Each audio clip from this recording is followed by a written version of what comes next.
Good morning all student. आज के second year DElEd एर प्रथम अध्यायेर जे आविष्कारमूलक पद्धति रयेछे से आविष्कारमूलक पद्धतिटी आमी पढ़ाबो। एखाने आमरा आविष्कारमूलक पद्धति पढ़ाते गिये जे विषयटिके आमरा लक्ष्य करब ता हलो एई जे एई पद्धतिर मूल कथा हलो जे शिक्षार्थी जा किछु शिखबे ता पर्यवेक्षण ओ परीक्षण करे आविष्कार करे शिखबेन। अर्थात एखाने शिक्षार्थीके पूर्वेई कोन विषये पढ़ाबो ता ना बोले शिक्षार्थीर काछे विभिन्न प्रकार धारणा उपस्थापन करब बा कोनो विषय बा वस्तु उपस्थापन करब। एई उपस्थापनेर माध्यमे तारा बुझते पारबे जे आजकेर टपिकटी कि। एटाई हलो आविष्कारमूलक पद्धति। এই আবিষ্কারমূলক পদ্ধতি ইংরেজি প্রতিশব্দ হলো হিউরিস্টিক মেথড।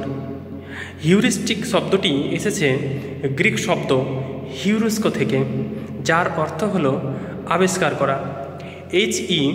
আর্মস্ট্রং 1899 খ্রিস্টাব্দে এই পদ্ধতিটির কথা প্রথম বলেন। এই পদ্ধতির বৈশিষ্ট্যগুলি হলো যে এই পদ্ধতি প্রথমত আমরা কোনো বিষয়কে শিক্ষার্থীর সামনে সমস্যার আকারে তুলে ধরব। এখানে শিক্ষার্থী পর্যবেক্ষণ ও পরীক্ষণ এবং অনুসন্ধানের মাধ্যমে তারা তথ্য সংগ্রহ করবেন এবং এইখানে সত্য মিথ্যা যাচাইয়ের অবকাশ থাকে। এখানে ছাত্র ও শিক্ষকের মধ্যে একটা নিবিড় সম্পর্ক আমরা দেখতে পাই। এই তার বৈশিষ্ট্য। এই পদ্ধতির সুবিধাগুলি হলো যে আবিষ্কার পদ্ধতিতে পরীক্ষা ও নিরীক্ষার মাধ্যমে বিষয়বস্তুর সত্যতা জানা যায় বলে এটি দীর্ঘস্থায়ী হয়।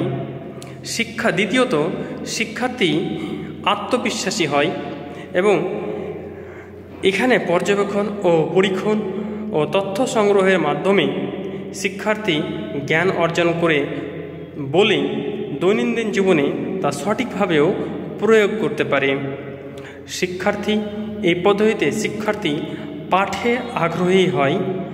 এখানে মুখস্থ বিদ্যার চেয়ে হাতে কলমে শেখানো হয় বলে শিক্ষার্থীর একঘেয়েমিতা আসে না। এই পদ্ধতির অসুবিধাগুলি কি?